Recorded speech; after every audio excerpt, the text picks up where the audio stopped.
രാജ്യത്തിന്റെ ഭരണചരിത്രം പരിശോധിച്ചാൽ, സ്വാതന്ത്ര്യ സമര ചരിത്രം പരിശോധിച്ചാൽ, ദീർഘകാലത്തെ നമ്മുടെ രാജ്യത്തിന്റെ പൊതു സ്വഭാവം പരിശോധിച്ചാൽ ഈ രാജ്യത്ത് എല്ലാ മതവിഭാഗക്കാർക്കും അവസരങ്ങൾ ഉണ്ടാവണം, എല്ലാവർക്കും ഒരുമിച്ച് ജീവിക്കാൻ കഴിയണം. നിങ്ങൾ ഈ രാജ്യത്തെ കൊടുത്ത് കാശ് വാങ്ങിക്കുന്ന കൂട്ടത്തിൽ അതിന്റെ ഒരു രീതി നാട്ടുകാർക്ക് ബോധ്യപ്പെടാതിരിക്കാൻ വേണ്ടിയിട്ടാണ്. നിങ്ങൾക്കറിയോ LICയുടെ ആസ്തി എത്രയാണ്? ഞെട്ടിപ്പോവും. 33 ലക്ഷം കോടി രൂപ. 1 കോടി രൂപ എടുത്ത് ഇതിന്റെ പുറത്ത് വെച്ചാൽ സത്യമായിട്ട് ഞാൻ ബോധം കേട്ടെങ്കിൽ ഈ ലക്ഷം കോടി എന്നൊക്കെ ഞാൻ നിന്ന് വായിച്ചില്ലേ. ഇന്നസെന്റ് ലോട്ടറി അടിച്ചപ്പം 2, 4, 6 കുറെ കണ്ടിട്ടുണ്ട്, 8 കുറെ കണ്ടിട്ടുണ്ട്. അടിച്ചു മോളെന്ന് പറഞ്ഞ് വീഴത്തില്ലേ. 33 ലക്ഷം കോടി രൂപയാണ് LICയുടെ ആസ്തി. 76% ആളുകളാണ് LIC പോളിസി എടുത്തിട്ടുള്ളത്. ആ LIC കൊടുത്ത് കാശ് വാങ്ങിക്കാൻ പോകും. അറിയുന്നുണ്ടോ RSSകാരാ? രണ്ടാമതെന്താ? BSNL. എത്ര ആസ്തി? എത്ര കോടി രൂപയുടെ ആസ്തിയാണ്? 76,000 പേരെ പിരിച്ചുവിട്ടു. ലോകത്തൊരു സ്ഥാപനവും 76,000 പേരെ ഒരുമിച്ച് വളണ്ടറി റിട്ടേൺ കൊടുത്തിട്ടില്ല. 150 തീവണ്ടികൾ സ്വകാര്യവൽക്കരിച്ചു. ഒറ്റയടിക്ക് ഡൽഹി തെരഞ്ഞെടുപ്പ് കഴിഞ്ഞപ്പോൾ 146 രൂപ ഗ്യാസിന് കൂട്ടി. നമ്മുടെ വിമാനത്താവളം അദാനിക്ക് കൊടുത്തു. വിഴിഞ്ഞം പോർട്ട് അദാനിയുടെ. പിണറായി പറയുന്നു ഈ വിമാനത്താവളം എന്താ സിയാൽ മോഡൽ ഞങ്ങൾ നടപ്പിലാക്കാം. പാടില്ല. ബിസിനസ് നടത്തുന്ന ജോലിയല്ല സർക്കാർ. എല്ലാം കൊടുത്ത് കാശ് വാങ്ങിക്കും. ഈ രാജ്യം മുഴുവൻ തീർന്നി കൊടുക്കുക. ഈ സമ്പത്താണ് അദ്വാനിയുടെയും അമിത്ഷായുടെയും കാശെന്ന് പറയും. അവരിത് കൊടുത്ത് വിലയ്ക്ക് വാങ്ങിക്കും. എങ്ങനെയാണ് ഈ രാജ്യം സമാധാനപരമായിട്ട് പോകുന്നത്? പൂർവ്വ പിതാമഹന്മാർ നടത്തിയ സുഹൃതം കൊണ്ട് മാത്രം നമ്മൾ സമാധാനപരമായിട്ട് പോകും. എന്നിട്ട് ഇപ്പൊ വാട്സപ്പിലൂടെ പ്രചരിപ്പിക്കുക 2050 ഇന്ത്യ ഇസ്ലാം രാഷ്ട്രമായി മാറും, ഇസ്ലാം പെറ്റുപെരുകാൻ പോവുകയാണെന്നാണ് പ്രചരിപ്പിക്കുന്നത്. 800 വർഷം ഇന്ത്യ ഭരിച്ചിട്ട് ഇന്ത്യയിലെ മുസ്ലിം ജനസംഖ്യ 14% മാത്രമാണ്. എല്ലാ നുണപ്രചരണങ്ങളാണ്. വിവരമില്ല, വായനയില്ല, പഠനമില്ല. എന്തോ വായിക്കുന്നേ? രാവിലെ ബാലരമ 9:30 കാപ്പി കുടിച്ചിട്ട്, ഉച്ചയ്ക്ക് ബോബനും പോണി, രാത്രി പിന്നെ കളി കൊടുക്കുക അല്ലേ? എന്താ ഇത്? ഇവരുടെ കയ്യിലുള്ള വിവരം എന്താ? ഒട്ടകം ഗോപാലകൃഷ്ണൻ ചർച്ചയിൽ പങ്കെടുത്തോണ്ട് പറയുക, ശ്രീനാരായണ ഗുരു അരുവിപ്പുറത്ത് പ്രതിഷ്ഠ സ്ഥാപിച്ചപ്പോ കമ്മ്യൂണിസ്റ്റ് ആചാരനായ EMS തിരിഞ്ഞു നോക്കിയില്ല അവൻ. അപ്പൊ ചർച്ചയെ പങ്കെടുത്തിരുന്നു. നിങ്ങൾ എന്തോ പറയുന്നേ? അതിന്റെയൊക്കെ രേഖ എന്റെ കയ്യിലുണ്ട്. ശങ്കരാടി താണ്ട രേഖ. ഇന്നസെന്റ് താഴോട്ട് നോക്കിയപ്പോ ചങ്ങലയാശാനേ, ചങ്ങല താഴെ കിടക്കുക. എന്തോ രേഖ?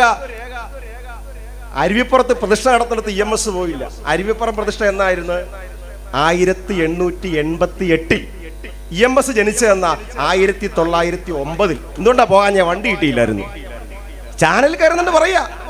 വേറെ ഒരാളുണ്ട്, സുരേഷ് ഗോപി. പുള്ളിക്കാരൻ ചങ്ങനാശ്ശേരി NSSന്റെ സമ്മേളനത്തിൽ പങ്കെടുക്കാൻ ചെയ്തു. ഈ സുകുമാരൻ നായർ കയറ്റിയില്ല. എന്താ കയറ്റാന്നറിയോ? പുള്ളി ചൂടുവെള്ളത്തിൽ വീണ പൂച്ചയാ.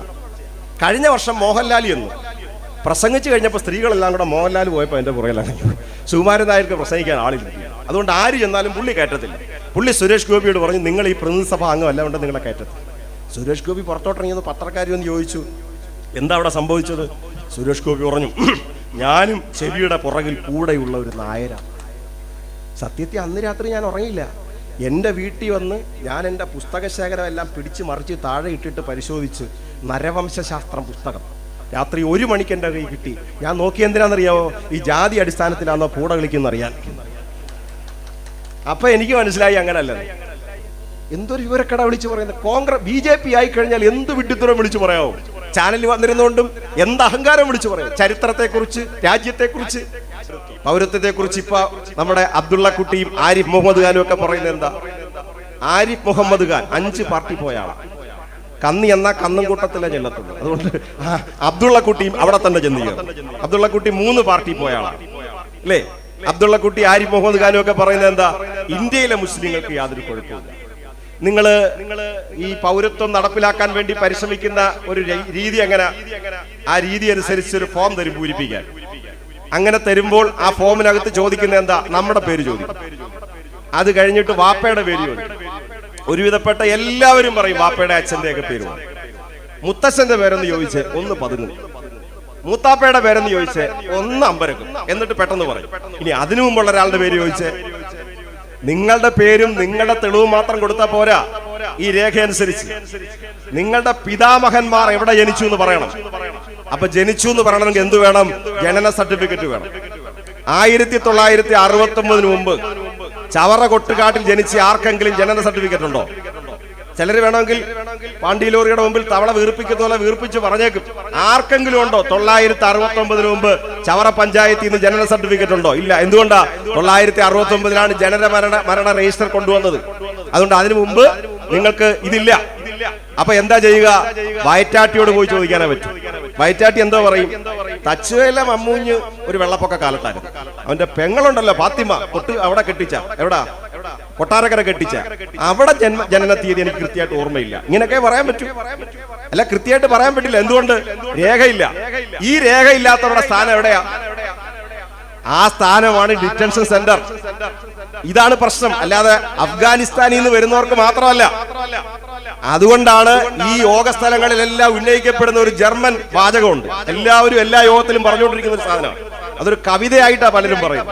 പക്ഷെ അത് കവിതയല്ല. 946 നടത്തിയ ഒരു കുറ്റസമ്മതമാണ്. ഒരു ലൂതറിൻ ഫാദർ ആയിട്ടുള്ള, പാതിരിയായിട്ടുള്ള ഒരു നെപ്ലർ എന്ന് പറയുന്ന ആൾ നടത്തിയ കുറ്റസമ്മതമാണ്. അയാൾ ആ കുറ്റസമ്മതത്തിലൂടെ പറഞ്ഞു, ഈ ഹിറ്റ്ലറുടെ പട്ടാളക്കാർ ആദ്യം കമ്മ്യൂണിസ്റ്റുകാരെ തിരക്കി വന്നു. ഞാൻ മിണ്ടാൻ പോയില്ല. കാരണം എന്താ? എനിക്ക് അവരുമായിട്ട് യാതൊരു ബന്ധവുമില്ല. രണ്ടാമത് അവർ തൊഴിലാളി വർഗ പ്രവർത്തകരെ തിരക്കി വന്നു. ഞാൻ മിണ്ടാൻ പോയില്ല. കാരണം എനിക്ക് അവരുമായിട്ട് ബന്ധമില്ല. അവർ ജനാധിപത്യവാദികളെ തിരക്കി വന്നു. ഞാൻ മിണ്ടിയില്ല. അവർ ജൂതന്മാരെ തിരക്കി വന്നു. ഞാൻ അനങ്ങിയില്ല. അവസാനം അവരെന്നെ തിരക്കി വന്നപ്പോ എനിക്ക് വേണ്ടി സംസാരിക്കാൻ ആരുമില്ല. ഇതാണ് നാട്ടിൽ സംഭവിക്കാൻ പോകുന്നത്. ഇതിന് ബദലായിട്ടാണ് നമ്മുടെ നാട്ടിൽ ഈ ആശയം ശക്തമായി പ്രചരിപ്പിച്ചുകൊണ്ടിരിക്കുന്നത്. ഹൈന്ദവ തീവ്രവാദികൾ നടത്തിക്കൊണ്ടിരിക്കുന്ന ഒരു പ്രചരണമാണിത്. ഇത് നമ്മുടെ നാട്ടിൽ ജീവിച്ചിരിക്കുന്ന മുസ്ലിങ്ങളെ ഒന്നും ബാധിക്കത്തില്ല, പുറത്തുനിന്ന് വരുന്നവരെ മാത്രമേ ബാധിക്കുകയുള്ളൂ എന്ന മോശപ്പെട്ട രീതിയിലുള്ള പ്രചരണം അവർ നടത്തിക്കൊണ്ടിരിക്കുന്നു. യഥാർത്ഥത്തിൽ ഇത് എല്ലാവരെയും ബാധിക്കുകയാണ്. ഇത് ഏതെങ്കിലും ഒരാളിനെ ബാധിക്കുന്നതിനപ്പുറം നമ്മൾ എന്തുകൊണ്ടാണ് ഈ സമരത്തിൽ ഇടപെടുന്നത്? എന്തുകൊണ്ടാണ് ജനാധിപത്യവാദികൾ ഇടപെടുന്നത്? രണ്ട് പ്രശ്നമുണ്ട് അതിനകത്ത്. ഞാൻ അതിന്റെ വിശദാംശങ്ങളിലേക്ക് ഒന്നും സമയക്കുറവ് പോലും പോകുന്നില്ല. കൊല്ലം ആയത്തിൽ ഷഹീൻബാഗ് മോഡലിൽ ഒരു സമരം നടക്കുന്നു.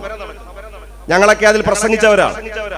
ഞാൻ പ്രസംഗിച്ചിട്ട് അടുത്ത ദിവസം രാവിലെ എനിക്കൊരു ഫോൺ കോൾ വരുന്നു. ഒന്നല്ല 3-4 പേര് വിളിച്ചിട്ട് അവർ ചൂണ്ടിക്കാണിച്ചത്, സാറേ നിങ്ങൾ എന്തിനാണ് ഈ സമീകരിച്ച് പ്രസംഗിക്കുന്നത്? അതായത് ഹിന്ദു തീവ്രവാദത്തെ ഇസ്ലാം തീവ്രവാദത്തെ ഒരുപോലെ എതിർക്കുന്നത് എന്തിനാണ്? ഇതാണ് അവരുടെ ചോദ്യം. എന്നിട്ട് അവർ പറയുകയാണ്, ഇസ്ലാമിക രാഷ്ട്രത്തിന് എന്താ കുഴപ്പം? തീർന്നില്ലേ പ്രശ്നം? ഇസ്ലാമിക രാഷ്ട്രത്തിന് എന്താ കുഴപ്പമെന്ന് ചോദിക്കുന്ന ഒരാൾ ഹിന്ദു രാഷ്ട്രവാദത്തിനെതിരെ എങ്ങനെ വിരൽ ചൂണ്ടുന്നത്? വർഗീയവാദികളുടെ പ്രശ്നം എന്താ?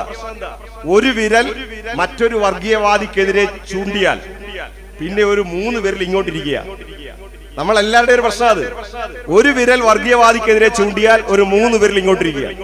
മലപ്പുറം ജില്ലയിലെ ഒരു സുഹൃത്ത് മെനഞ്ഞാന്ന് നടത്തിയ ഒരു സംസാരം നിങ്ങൾ കേൾക്കണം. അദ്ദേഹവും അദ്ദേഹത്തിന്റെ ഒരു സുഹൃത്തോടും സംസാരിക്കും. ഞാനത് കേട്ടോണ്ടിരിക്കുക. ഇയാൾ വെച്ച് കാച്ചി, ഈ മലപ്പുറം ജില്ലയിൽ പൗരത്വ ബില്ലിനെതിരായിട്ട് അക്രമാസക്തമായ സമരങ്ങളൊന്നും ഇല്ലല്ലോ, പ്രതിഷേധം മാത്രമല്ലേ ഉള്ളൂ. അയാളൊന്ന് ചിരിച്ച്, എന്നിട്ട് അയാൾ തിരിച്ചു ചോദിച്ച്, ഏറ്റവും കൂടുതൽ വിദ്യാസമ്പന്നർ ജോലി എടുക്കുന്ന ജില്ല ഏതാ സാറേ?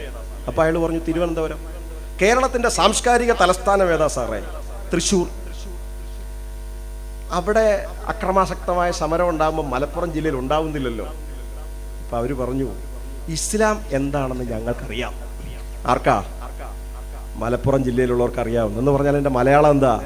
ഇസ്ലാം എന്താന്ന് അറിയാവുന്നവൻ കത്തിയെടുക്കത്തില്ലെന്നാ. ഇസ്ലാം എന്താണെന്ന് അറിയാവുന്നവൻ കലാപം നടത്തത്തില്ലെന്നാ. ഇത്ര വിശാലമായ ഒരു മതം, പ്രാർത്ഥിക്കാൻ ഒരു സ്ഥലം പോലും വേണ്ട. ഇവിടെ ഇരിക്കുന്ന വാങ്കുവിളി മുഴങ്ങുന്നു. മതപണ്ഡിതന്മാരൊക്കെ യോഗത്തിൽ ഇരിപ്പുണ്ട്. അവരൊക്കെ ഇതിനെ കുറിച്ച് കൂടുതൽ പറയാൻ കഴിയുന്നവരാ. വാങ്കുവിളി കേൾക്കുന്നു, നിസ്കരിക്കണം. നെറ്റ് താഴെ തൊടുവിച്ച്, കൈ രണ്ടും തൊടുവിച്ച്, മുട്ട് താഴെ തൊടുവിച്ച് അവിടേക്ക് നോക്കി നിന്നുകൊണ്ട് ഒരു ഇടനിലക്കാരനുമില്ലാതെ അല്ലാഹു അക്ബർ, അല്ലാഹു അക്ബർ, യാതൊരു തടസ്സവുമില്ല. അതുകൊണ്ടാണ് ബാബറി മസ്ജിദ് എന്ന സ്ഥലം പൊളിച്ച് അടുക്കിയിട്ട് അവിടെ അമ്പലം പണിയാൻ 250 കോടി രൂപയും കൊടുത്തിട്ട് നിങ്ങൾക്ക് 5 ഏക്കർ സ്ഥലം വേറെ തരാമെന്ന് പറഞ്ഞപ്പോ ക്ഷമയോടുകൂടി നിന്നവന്റെ പേരാ ഇസ്ലാം. അതെ, RSSകാർക്ക് മനസ്സിലാവണം. 800 കൊല്ലക്കാലം ഇന്ത്യ ഭരിച്ചതാ ഇസ്ലാം. ജമ്മു കാശ്മീരിലെ 370-ാം വകുപ്പെടുത്ത് കളഞ്ഞപ്പോ നിഷ്പക്ഷമതികളായിട്ടുള്ള ചിലർ പറഞ്ഞു, ഇന്ത്യക്ക് എല്ലായിടവും ഒരു നിയമം പോരെ, എന്തിന് ജമ്മു കാശ്മീരിന് പ്രത്യേക നിയമം എന്ന് ചോദിച്ചു. അമിത്ഷായുടെ പ്രസംഗം കേട്ടോ? അദ്ദേഹം പറയുകയാണ്, കാശ്മീർ താഴ്വരയിൽ ഇനി ആർക്കും ഭൂമി വാങ്ങിക്കാം, കാശ്മീരിലെ പെൺകുട്ടികളെ ഇനി ആർക്കും കല്യാണം കഴിക്കാം. ഇത് പഴയ അടവാ കേട്ടോ. ഇന്ത്യ എന്ന് പറയുന്ന മഹാസാമ്രാജ്യം, അതിന്റെ ശിരസാണ് ജമ്മു കാശ്മീർ. ആ ജമ്മു കാശ്മീരിലെ പ്രത്യേക പദവി എടുത്തു കളഞ്ഞതോടുകൂടി ജമ്മു കാശ്മീരിൽ അസ്വസ്ഥത പൊട്ടിപ്പുറപ്പെട്ടിരിക്കുന്നു. അത് വിൽക്കാൻ തീരുമാനിച്ചിരിക്കുന്നു. എന്നിട്ട് പറയുന്നത് എന്താ? അവിടെ പ്രത്യേക പദവി ഉണ്ടായി. ഞാൻ ഭൂട്ടാനിൽ പോയിട്ടുള്ള ഒരാളാണ്. നിങ്ങൾ പല രാജ്യങ്ങളും സന്ദർശിച്ചുള്ളതാണ്. ഞാൻ എന്തുകൊണ്ടാണ് ഭൂട്ടാന്റെ കഥ പറയുന്നത് പറയാം. ഞാൻ നേപ്പാളിൽ പോയിട്ടുള്ള ഒരാളാണ്. എങ്ങനെ പോകാൻ എളുപ്പമെന്ന് അറിയാമല്ലോ നിങ്ങൾക്ക് എല്ലാവർക്കും അറിയാം. ഒന്നുകിൽ ഫ്ലൈറ്റിൽ പോകാം, കാഠ്മണ്ഡുവിൽ ഇറങ്ങാം, അല്ലെങ്കിൽ പറോ വിമാനത്താവളം ഉണ്ട്. ഭൂട്ടാനിലാണെങ്കിൽ പറോ വിമാനത്താവളത്തിൽ ഇറങ്ങാം. ഒരു കുഴിക്കകത്താ, ഒരു മലയുടെ അടിയിൽ ഒരു കുഴിക്കകത്താ ഈ വിമാനത്താവളം. രണ്ടിടത്തും ചെന്നിറങ്ങിയിട്ട് ആ നാട്ടിൽ കയറുന്നതിന് മുമ്പ് അല്ലെങ്കിൽ ചെന്നിറങ്ങിയതിന് ശേഷം അവിടുത്തെ ഇമിഗ്രേഷൻ സെന്ററിൽ ചെന്നിട്ട് ഇന്ത്യയിലെ വോട്ടർ ID കൊടുത്തു കഴിഞ്ഞാൽ നിങ്ങൾക്ക് നേപ്പാളിലും പോകാം, ഭൂട്ടാനിലും പോകാം. വേറെ രാജ്യമാണല്ലോ. പക്ഷേ നിങ്ങൾക്ക് മണിപ്പൂരിൽ പോകാൻ പറ്റുമോ? മണിപ്പൂരിൽ പോകണമെങ്കിൽ ILP എടുക്കണം, ഇന്നർ ലൈൻ പെർമിറ്റ് എടുക്കണം. നാഗാലാൻഡിലും മേഘാലയത്തിൽ പോകണമെങ്കിൽ ഇന്നർ ലൈൻ പെർമിറ്റ് എടുക്കണം. അവിടെ നിങ്ങൾക്ക് ഭൂമി വാങ്ങിക്കാൻ പറ്റത്തില്ല. നാഗാലാൻഡിൽ പ്രത്യേക പതാക തന്നെ ഉണ്ട്. അപ്പൊ ജമ്മു കാശ്മീരിന് മാത്രം എന്താ പ്രത്യേകത? ഒരു പ്രത്യേകതയാണുള്ളത്. ജമ്മു കാശ്മീരിൽ മഹാഭൂരിപക്ഷം മുസ്ലിങ്ങളാണ്. അതുകൊണ്ട് ഒറ്റ രാത്രി കൊണ്ട് ജമ്മു കാശ്മീർ രണ്ടാക്കി. എന്നിട്ട് പറയാ ഇന്ത്യക്ക് ഒരു നിയമം. രണ്ടാമതാ മുത്തലാഖ്. അപ്പൊ സുപ്രീം കോടതി പറഞ്ഞു മുത്തലാഖ് പാടില്ല. നമ്മളും പറഞ്ഞു മുത്തലാഖ് പാടില്ല. മുസ്ലിം സമുദായത്തിലെ വിദ്യാസമ്പന്നരായ എല്ലാവരും പറയുന്നു മുത്തലാഖ് പാടില്ല.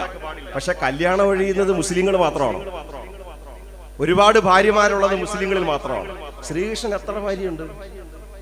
കേസെടുത്താൽ എത്ര ജയിലിൽ കിടക്കും? അഡ്വക്കേറ്റ് രശ്മിതയൊക്കെ നല്ല നിയമപാണ്ഡിത്യമുള്ള 16,008 പെണ്ണുങ്ങളാണ് ശ്രീകൃഷ്ണനുള്ളത്.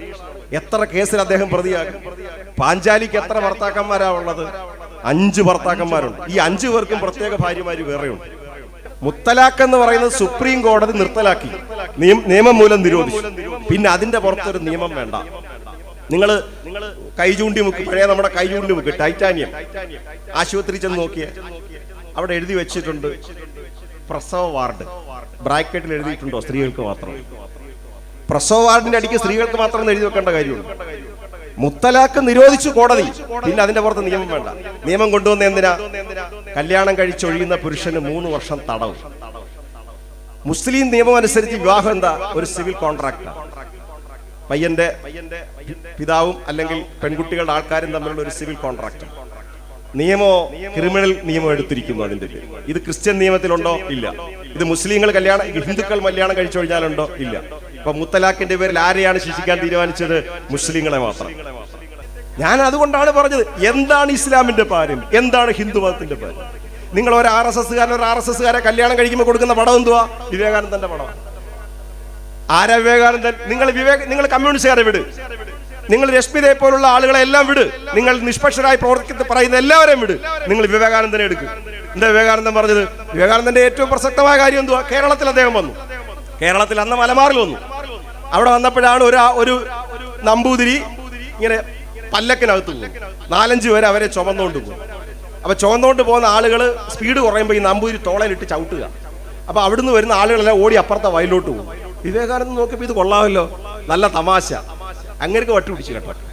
അങ്ങനെ പുള്ളി പറഞ്ഞു ഇതൊന്നുമാതിരി ഭ്രാന്തി പിടിച്ച സ്ഥലമാണല്ലോ. സഹിക്കാൻ വയ്യ.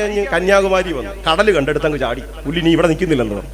നീന്തൽ അറിയാവുന്നതുകൊണ്ട് നീന്തി അപ്പുറത്തെ പാറക്കകത്ത് പോയി. 3 ദിവസം കഴിഞ്ഞപ്പോൾ ഒരു മത്സ്യത്തൊഴിലാളി വള്ളത്തിനകത്ത് നിന്ന് ഭക്ഷണമൊക്കെ കൊടുത്ത് അവിടെ നിന്ന് ഇറക്കിക്കൊണ്ടുവന്നു. പുള്ളി മദ്രാസിൽ ചെന്നു. 3 മാസം എടുത്ത് കപ്പൽ കയറി അമേരിക്കയിൽ ചെന്ന് പ്രസംഗിക്കാൻ കയറി. ചെന്നപ്പോൾ ആളുകൾ നോക്കിയപ്പോൾ ദാണ്ടെ നെറ്റിയിലൊരു കുറി. അത് പിന്നെ പുള്ളിയുടെ പെൺമക്കളുടെ ഉദ്ദേശമല്ല, അല്ലാതെ കുറിയിട്ടുന്നുള്ളൂ. നെറ്റിയിലൊരു കുറി, ഒരു പട്ടുകൊണ്ടുള്ള ഒരു കെട്ട്, തടിച്ചെരുപ്പിന്റെ പുറത്ത് കയറി നിൽക്കുക ഒരാൾ. ആളുകൾ നന്നായിട്ട് കൈകാര്യം ചെയ്ത് കൂവി അങ്ങനെ മിണ്ടാൻ പറ്റിയില്ല, അവിടെ നിന്ന് ഇറങ്ങിപ്പോയി. പിറ്റേന്ന് രാവിലെ ആ പരിപാടി സംഘടിപ്പിച്ച ഒരു മദാമ പെങ്കൊച്ച് വന്നിട്ട് വിവേകാനന്ദനുമായിട്ട് സംസാരിച്ചു. അപ്പൊ അവൾ വിചാരിച്ചു ഇവിടെ വന്നതിനേക്കാൾ ഏറ്റ സാധനമായിരിക്കുന്നത് ചെറിയ ആളൊന്നുമല്ല, വലിയ പണ്ഡിതനാണ്, ദിഷണാശാലിയാണ്, ഇദ്ദേഹത്തിന് പ്രസംഗിക്കാൻ അവസരം കൊടുക്കാം. പുള്ളി കയറി പ്രസംഗിക്കാൻ നിന്നു. അവിടെ പ്രസംഗവരുടെ എല്ലാം വാദം എന്താ അറിയാവോ? Ladies and gentlemen. വിവേകാനന്ദൻ പറഞ്ഞു my sisters and brothers of America, അമേരിക്കയിലെ എൻ്റെ സഹോദരി സഹോദരന്മാർ. പിൻ ഡ്രോപ്പ് സൈലൻസ്, ഒരു മുട്ടുസൂചി വേണം കേൾക്കാം. അവര് ഇദ്ദേഹത്തിന്റെ മുഖത്തോട്ട് നോക്കി. ഇയാൾ ആര്? വിവേകാനന്ദൻ പറഞ്ഞു, ഐ ആം കമ്മിങ് ഫ്രം ആർഷഭാരത്. ഞാൻ ആർഷഭാരതത്തിൽ നിന്നാണ് വരുന്നത്. ഭാരതം എന്ന് കേട്ടിട്ടുണ്ട്, ഇന്ത്യ എന്ന് കേട്ടിട്ടുണ്ട്, എന്തിനാ ഈ ആർഷഭാരതം? വിവേകാനന്ദൻ ഒറ്റ വാചകത്തിൽ ഒരു വിശദീകരണം കൊടുത്തു. ലോകത്ത് പല സ്ഥലങ്ങളിലും മതവിശ്വാസികളെ ആട്ടി ഓടിക്കുമ്പോൾ എല്ലാ മതങ്ങൾക്കും സ്വാഗത കവാടം തുറന്നിട്ട് കൊടുക്കുന്ന ഒരു രാജ്യത്ത് നിന്നാണ് ഞാൻ വരുന്നത് എന്ന് പറയുകയും ജനങ്ങൾ ആവേശപൂർവ്വം കൈയടിച്ചു. ഹിന്ദു മതം അടിച്ചേൽപ്പിക്കുന്ന ഒരു മതമല്ല, ക്രിസ്തു മതം അടിച്ചേൽപ്പിക്കാൻ പാടുള്ള മതമല്ല. ടിപ്പു സുൽത്താൻ വടക്കൻ കേരളത്തിൽ വന്നതുകൊണ്ടാണ് മുസ്ലിം ആയതെന്ന് പറയുമ്പോൾ ചരിത്രത്തെ വളച്ചൊടിക്കലാണ്. ഇസ്ലാം മതം അടിച്ചേൽപ്പിക്കുന്ന ഒരു മതമല്ല. നിങ്ങൾക്ക് ഇസ്ലാം മതത്തിൽ വിശ്വാസം ഉണ്ടെങ്കിൽ നിങ്ങൾക്ക് അത് സ്വീകരിക്കാം. അത് അടിച്ചേൽപ്പിക്കുന്ന ഒരു മതമല്ല, അത് കാരുണ്യത്തിന്റെ മതമാണ്.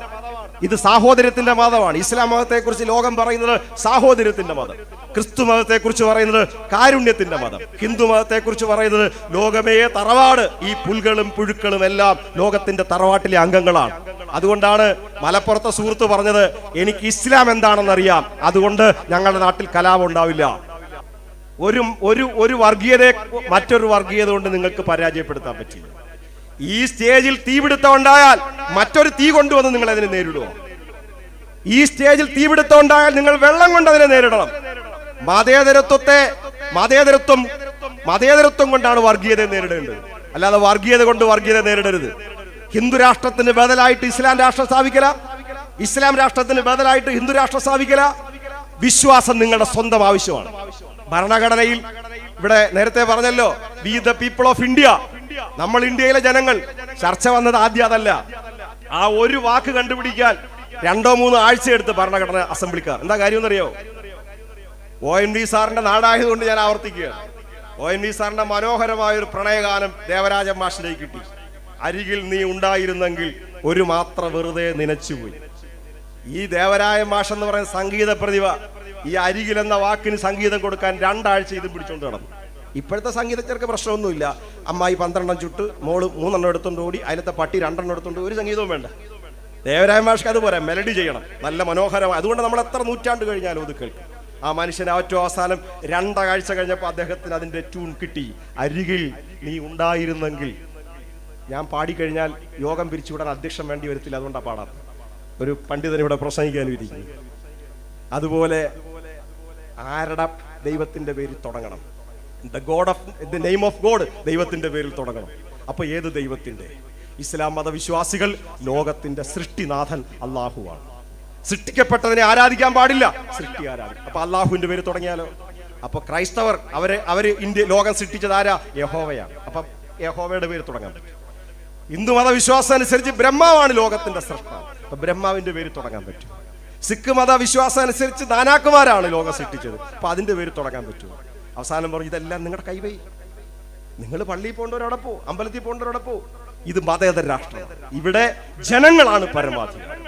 ദൈവത്തിന്റെ സ്ഥാനത്ത് പരമാധികാരികളായി മതത്തിന്റെ സ്ഥാനത്ത് ജനങ്ങളെ സ്ഥാപിച്ച ഭരണഘടനയുടെ പേരാണ് കോൺസ്റ്റിറ്റ്യൂഷൻ ഓഫ് ഇന്ത്യ.